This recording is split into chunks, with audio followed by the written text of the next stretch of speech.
अस्सलाम वालेकुम to everyone. ये एक छोटी सी वीडियो है स्कैल्पिंग के हवाले से। तो इसमें जो बेसिक चीज़ हम यूज़ करेंगे वो है RSI। ये यहाँ से नीचे जो इंडिकेटर टेप सेक्शन है, आप लोग इसी से टर्न ऑन करेंगे तो RSI की वैल्यू इधर शो हो रही है 50। तो आप लोगों ने RSI की सिंपली वैल्यूज़ ये नोट डाउन करें। अगर RSI की वैल्यू चल रही है 30 to 40 तो ये सेफ जोन है। 40 to 50 मीडियम रिस्क है। 60 और 70 से अगर एबाव आप खेलते हैं RSI के साथ तो वो हाईली रिस्क के अंदर आ जाता है या रिस्की जोन। तो खैर ये कुछ जोन है, इंशाल्लाह मैं PC स्क्रीन के ऊपर जब रिकॉर्ड करूँगा तो आप लोगों को डिटेल के साथ इसका जो गाइडेंस है उधर से मिलेगा। और एक और इंडिकेटर जो हम यूज़ करेंगे तो वो है बोलिंजर बैंड। अब बोलिंजर बैंड की लाइनों को समझते, ये वाली जो लाइन है इसको हम कहते हैं अपर बोलिंजर बैंड।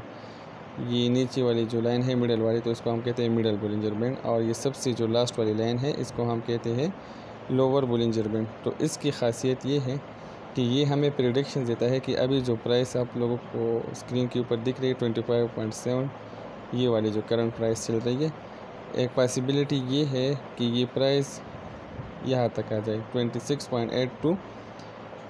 और सेकंड पॉसिबिलिटी ये है कि ये प्राइस अगर डाउन ट्रेंड में आती है तो 25.33 को टच कर सकती है। और प्राइस की एक और पॉसिबिलिटी जो है कि वो है 23.91। और ये कंफर्म करे कि प्राइस या इससे नीचे नहीं आ सकती, ये भी आप लोगों को कह रहा होता है। तो बोलिंजर बैंड की यही खासियत मतलब और जो मज़े की बात मुझे लग रही है वो यही है। लेकिन कभी कभार ये हमें धोखा भी देता है। एक डिटेल वीडियो में मैं बनाऊंगा कि किस तरह आपने उस लेग को बोलिंजर बैंड से रिमूव करना है। लेकिन अभी मैं आप लोगों को सिंपल एक बेसिक चीज़ बताऊं। जैसे ही प्राइस जो है लोअर बोलिंजर बैंड को टच करें, आप लोग उस ट्रेड में एंट्री लें। हाइयर बोलिंजर बैंड के ऊपर आप लोगों ने एग्जिट करना है। जैसे ही मिडल की को टच करें 50% एंट्री ले, नंबर ऑफ कैन इंक्रीज़ करें। जैसे ही इस लोअर को अगेन टच करें तो और अगेन अपनी अमाउंट का बाई करें तो आपकी स्पॉट के अंदर कैन इंक्रीज़ होंगे। स्कैल्पिंग के लिए आप इसे यूज़ कर सकते हैं। अगर फ्यूचर के अंदर या जो मैं रिकमेंड तो नहीं करता लोगों को, शॉर्टर टाइम फ्रेम के ऊपर जैसे ही लोअर बोलिंजर बैंड को टच करने लगे तो आपने ट्रेल करके प्राइस को नीचे से बाई करना है। नीचे से बाई करने के बाद जैसे ही 15 मिनट्स के ऊपर ये वाली रीजन टच हो जाए तो आप लोगों ने सेल करना है। अगेन शॉर्ट तो ना करें, लेकिन अगेन तो सेफ्टी के लिए अब लोग क्या करते हैं, मैं आपको एक और बात समझाता हूँ।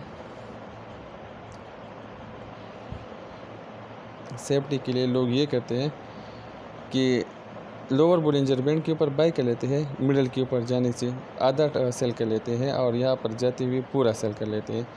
फिर अगेन प्राइस जैसे ही इस लोअर बोलिंजर बैंड को टच कर लेते हैं तो अगेन 50% बाई कर लेते हैं। अपने पोर्टफोलियो को लोगों ने इसी तरीके से डिवाइड किया होता है।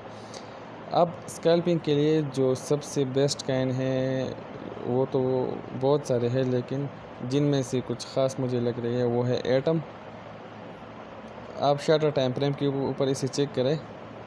साथ में आप लोगों ने RSI के ऊपर नज़र रखनी है। 15 मिनट्स के ऊपर अभी इसके RSI चले 50 के ऊपर, तो मीडियम रिस्क है। क्योंकि प्राइस जिस मतलब इसको यहाँ रीजन को टच करे शॉर्टर टाइम फ्रेम के ऊपर, आप जब भी आपने अगर क्विक ट्रेड्स देने हैं तो कोशिश करें कि 15 मिनट्स के ऊपर कम से कम ये चेक करें कि प्राइस किस बोलिंजर बैंड के ऊपर है ना। बाज़ औक़ात लोग कहते हैं यार मैंने एंट्री ले ली और मार्केट नीचे आ रही है, तो वो असल में आप लोगों ने इस पॉइंट के ऊपर एंट्री ली स्टार्ट में ही। तो कोशिश करें कि कम से कम एंट्री तो सही प्राइस के साथ ले, ताकि जैसे ही प्राइस थोड़ा सा फ्लक्चुएट करे ताकि आप लोगों को लॉस ना देखने को मिले ना। तो आप इस टेक्निक को स्कैल्पिंग के अंदर यूज़ कर सकते हैं। अगर फिर भी इस वीडियो की आप लोगों को समझ ना आई या मेरे कुछ वर्ड्स ऐसे हो जो कम्युनिकेशन बैरियर बन रहे हो तो खैर आप लोग फिर दोबारा मुझसे पर्सनली क्वेश्चन कर सकते हो और मैं आप लोगों को step by step again guide कर लूँगा, ठीक है। तो उम्मीद करता हूँ ये वीडियो आप लोगों को पसंद आई होगी और तब तक के लिए अल्लाह हाफ़िज़।